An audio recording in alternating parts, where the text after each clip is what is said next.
Breaking news अवां सां share कयूं पिया कोयटा मां। बलोचिस्तान के कचे वारे इलाइक़े में ॿिनि ॾींहंनि खां जारी बरसात तबाही मचाए छॾी आहे। कचे जा केतिराई ॻोठ पाणी हेठि अची विया। ॻोठाणा लॾ पलाण करण ते मजबूर थी विया आहिनि। बरसात सबबि ॻोठनि में ॿोड़ जी सूरत-ए-हाल, इमदादी कार्रवायूं शुरू न थी सघियूं आहिनि।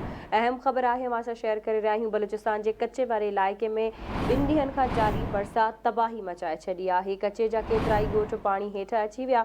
ॻोठाणा लॾ पलाण करण ते मजबूर थी विया आहिनि। बरसात सबबि ॻोठनि में ॿोड़ जी सूरत-ए-हाल आहे, जॾहिं त इमदादी कार्रवायूं बि शुरू न थियूं आहिनि।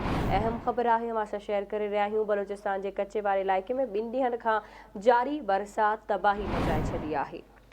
कचे जा केतिराई ॻोठ पाणी हेठि अची विया। ॻोठाणा लॾ पलाण करण ते मजबूर थी विया आहिनि। तफ़सील मालूम कंदासीं कोयटा मां आवाज़ जे रिपोर्टर आज़ाद बलोच खां। जी आज़ाद, अपडेट कजो, छा सूरत-हाल आहे? जी आज़ाद।